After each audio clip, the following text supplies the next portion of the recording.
রাজধানীর রামপুরা ব্রিজের ওপর থেকে অজ্ঞাত ব্যক্তির মরদেহ উদ্ধার করেছে বাড্ডা থানা পুলিশ। বুধবার সকালে ব্রিজের ওপর মরদেহটি পড়ে থাকতে দেখে পুলিশে খবর দেন পথচারীরা।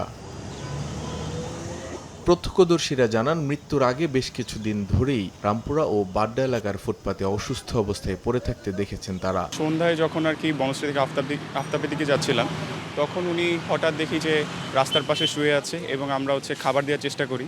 খাবার দেওয়ার পরবর্তীতে উনি এতটাই ক্রিটিক্যাল সিচুয়েশনে ছিল যে উনি কনজিউমও করতে পারছিলেন না। যাওয়ার টাইমে দেখতেছিলাম যে বারবার কথা বলার চেষ্টা করতেছিলাম যে তিনি কোথায় থাকেন বা তার নাম্বার আছে নাকি কোনো যোগাযোগ করার জন্য, কিন্তু তিনি কথা বলতে পারতেছিল না।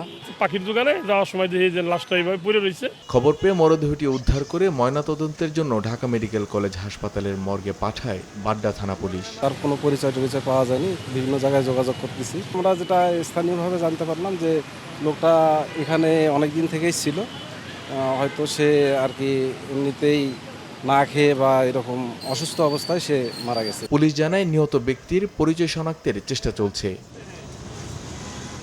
মানিক মোহাম্মদ ওমর, সময় সংবাদ, ঢাকা।